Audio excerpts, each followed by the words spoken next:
Hello students, আমি Nitish sir জ্ঞানজ্যোতি coaching সেন্টারের পক্ষ থেকে তোমাদের প্রত্যেককে জানাই আরো একবার স্বাগত। তো স্টুডেন্টস, তোমরা প্রত্যেকেই কোচবিহার ৫৫ নম্বর ইউনিভার্সিটির আন্ডারে বিভিন্ন কলেজগুলোতে পড়াশোনা করছো। যারা সেকেন্ড সেমিস্টারে পড়াশোনা করছো তাদের জন্য কিন্তু আজকে আমি সেকেন্ড সেমিস্টার মাইনর যে বেঙ্গলি আছে, মাইনর 2 তে বাংলা সাহিত্যের ইতিহাস আধুনিক যুগ, সেখান থেকে তোমাদের কোন কোন বিষয়গুলো সেকেন্ড সেমিস্টারে পড়তে হবে, সিলেবাসে কি রয়েছে, সেই নিয়ে কিন্তু আজকের এই পাঠ্যসূচিটা আমি আলোচনা করব তোমাদের সঙ্গে। এবং তারপরে ধাপে ধাপে প্রত্যেকটা বিষয় আলোচনা করবেন তোমাদের সাথে আমাদের সেন্টারের মীরা ম্যাডাম কিন্তু।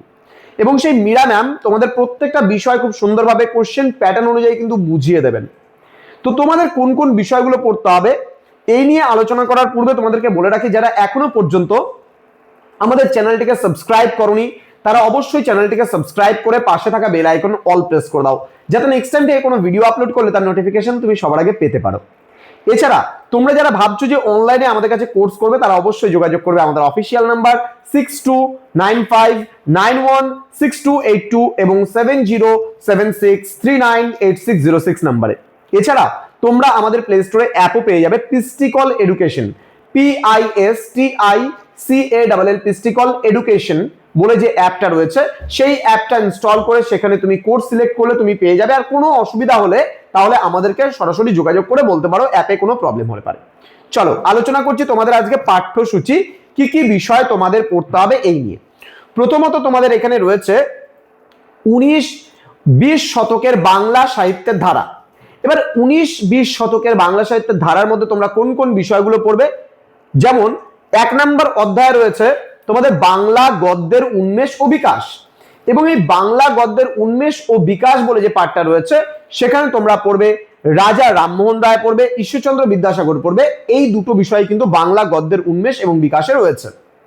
দ্বিতীয় অধ্যায় রয়েছে সাহিত্যে বঙ্গভঙ্গ, দেশভাগ, সাহিত্য সংস্কৃতি আন্দোলন, গণনাট্য এবং হাংরি বিষয়ে আলোচনা কিন্তু করা হবে তোমাদের দ্বিতীয় অধ্যায়। তৃতীয় অধ্যায় রয়েছে নাটকের ওপর, মধুসূদন দত্ত রচিত দীনবন্ধু মিত্রের যে নাটক রয়েছে সেই নাটকের ওপরে কিন্তু তোমাদের এখানে পড়তে হবে এবং নাট্য সাহিত্যে তাদের অবদান কি রয়েছে সেটা পড়বে।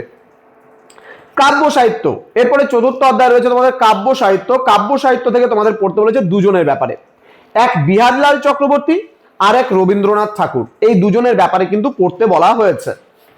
নেক্সট যে পার্টটা রয়েছে কথা সাহিত্য, পঞ্চম অধ্যায় রয়েছে কথা সাহিত্য। এখানে দুজনের ব্যাপারে তোমরা পড়বে, বঙ্কিমচন্দ্র চট্টোপাধ্যায় এবং বিভূতিভূষণ বন্দ্যোপাধ্যায়, এই দুজনের ব্যাপারে কিন্তু তোমরা পড়বে। প্রবন্ধে রয়েছে ভূদেব মুখোপাধ্যায়, প্রবন্ধে শুধুমাত্র একজন ভূদেব মুখোপাধ্যায়ের ব্যাপারেই কিন্তু পড়তে হবে। তাহলে এই ছিল তোমাদের ওভারঅল সিলেবাস, কি কি পড়তে হবে না হবে সমস্ত কিছু নিয়ে ডিটেলসে আলোচনা করা হলো। এর পরবর্তী ক্লাস থেকে তোমাদের প্রত্যেকটা টপিক ওয়াইজ ধারাবাহিকভাবে আলোচনা করা হবে। দেখা হচ্ছে তোমাদের সঙ্গে খুব তাড়াতাড়ি আরো একটা নতুন ক্লাস নিয়ে। তোমরা প্রত্যেকেই ভালো থেকো, সুস্থ থেকো।